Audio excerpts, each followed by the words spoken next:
Shalom, selamat pagi. Kita bertemu kembali dalam renungan harian kita. Saya berdoa kiranya renungan harian kita ini memberkati iman kita. Amin. Dan sebelumnya saya undang kita, mari berdoa bersama. Bapak yang baik, terima kasih untuk pagi hari ini. Terima kasih buat kesempatan yang baik bagi kami. Kami boleh kembali dalam renungan harian kami. Kiranya Roh Kudus menuntun kami. Di dalam Yesus Kristus kami berdoa, haleluya. Amin. Baik, tema firman Tuhan pagi hari ini bagi kita.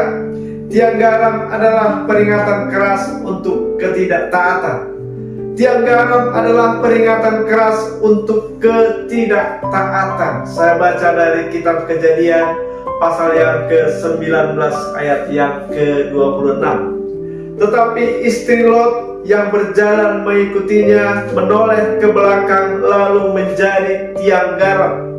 Tetapi istri Lot yang berjalan mengikutinya menoleh ke belakang lalu menjadi tiang garam. Saudara kasih Tuhan, ayat ini juga dikutip oleh Tuhan Yesus di dalam Lukas pasal yang ke-17 ayat yang ke-32.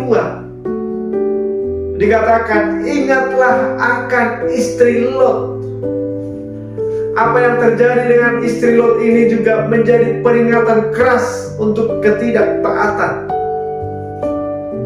Istri Lot menganggap tidak serius peringatan oleh kedua malaikat Tuhan. Kedua malaikat yang diutus oleh Tuhan untuk memusnahkan Sodom dan Gomora. Sebetulnya keluarga Lot beserta istri, anak-anaknya, bahkan bakal menantunya mendapatkan anugerah terbuka bagi mereka, sebab Tuhan sudah memutuskan untuk memusnahkan Sodom dan Gomora. Tetapi ada anugerah bagi Lot dan keluarganya, dan Tuhan tidak mau memusnahkan Sodom dan Gomora ini, orang-orang yang jahat di mata Tuhan ini, bersama dengan orang-orang yang mengenal Tuhan, yaitu keluarga Lot. Dua orang yang bakal menjadi menantu Lot juga diberitakan supaya mereka meninggalkan Sodom dan Gomora. Tetapi kedua bakal menantunya ini, ketika diberitahukan oleh Lot, mereka menganggap bahwa Lot ini sedang berolok-olok, sedang bercanda. Dan Lot tidak berhasil membujuk mereka untuk meninggalkan Sodom dan Gomora. Mengapa saudara Sodom dan Gomora ini harus dimusnahkan? Di ayat yang ke-13 dikatakan, sebab kami akan memusnahkan tempat ini karena banyak keluh kesah orang tentang kota ini di hadapan Tuhan. Sebab itulah Tuhan mengutus kami untuk memusnahkannya. Sudah banyak teriakan orang menjerit atas Sodom dan Gomora ini, dan Tuhan memutuskan harus dimusnahkan. Ya, jeritan banyak orang. Makanya saudara, hati-hati dengan jeritan banyak orang akibat dari ulah kita, karena Tuhan akan mendengar jeritan mereka. Tuhan mendengarkan jeritan manusia di Sodom dan Gomora, sehingga Tuhan memutuskan harus memusnahkan Sodom dan Gomora. Keluarga Lot ini tinggal di lingkungan orang-orang yang tidak takut Tuhan. Tetapi Tuhan tidak akan pernah memusnahkan orang-orang berdosa bersama dengan orang-orang yang takut akan Tuhan. Tetapi kita melihat di sini ada satu syarat yang harus dipenuhi oleh Lot, yaitu keluarga ini harus meninggalkan daerah Sodom dan Gomora. Mereka harus keluar dari kota itu supaya mereka jangan ikut binasa. Lewat renungan kita ini mengingatkan kita, Bapak dan Ibu. Bahkan Yesus juga sudah mengingatkan dalam Lukas pasal yang ke-17 ayat yang ke-32, ingatlah akan istri Lot. Artinya apa? Yesus mengingatkan kita orang percaya, jangan hati kita terikat oleh sistem dunia yang cemar. Istri Lot ini terikat oleh harta-hartanya yang banyak. Mereka terikat dengan dunia.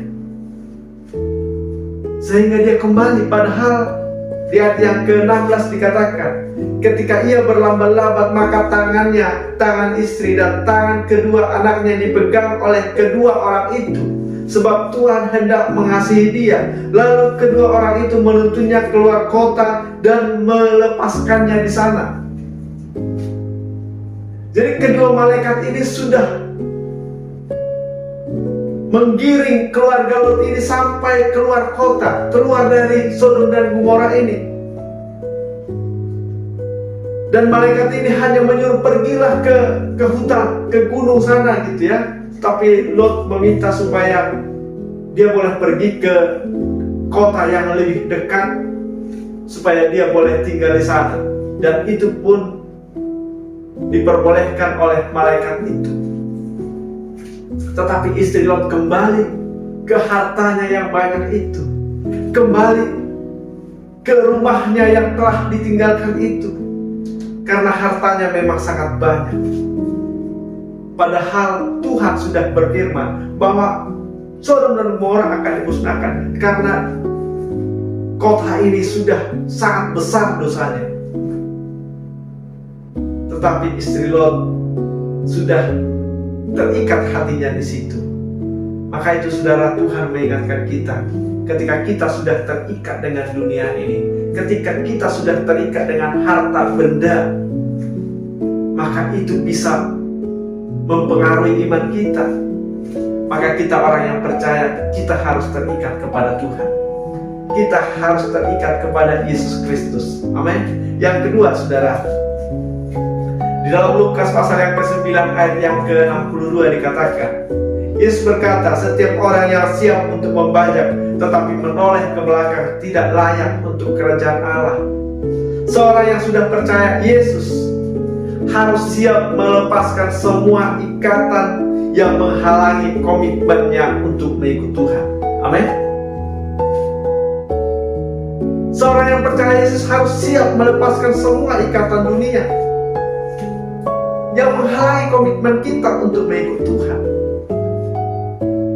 Dan diibaratkan seorang yang sedang membajak, dia harus fokus ke depan. Seorang yang membajak, dia harus terus memperhatikan ke depan. Demikianlah diibaratkan kita yang sudah menerima Yesus. Kita harus berjalan ke depan. Kita harus terus mengikuti Tuhan. Dan kita tidak boleh menoleh lagi ke dalam dunia ini. Ini peringatan Tuhan kepada kita. Yang ketiga saudara, lewat renungan ini menyampaikan kepada kita bahwa ketidaktaatan mendatangkan pendisiplinan dari Tuhan. Ketidaktaatan akan mendapatkan konsekuensinya dari Tuhan. Maka itu saudara, mari melatih hati kita taat kepada kebenaran Tuhan. Melatih hati kita untuk dengar-dengaran akan firman Tuhan. Jangan kita mengeraskan hati. Jangan kita meragukan perkataan Tuhan. Jangan kita meragukan firman Tuhan. Kita percaya saudara bahwa Tuhan akan menolong kita. Amin. Jadi tiang garam ini menjadi peringatan keras untuk ketidaktaatan. Demikian renungan kita pagi hari ini, kiranya memberkati kita.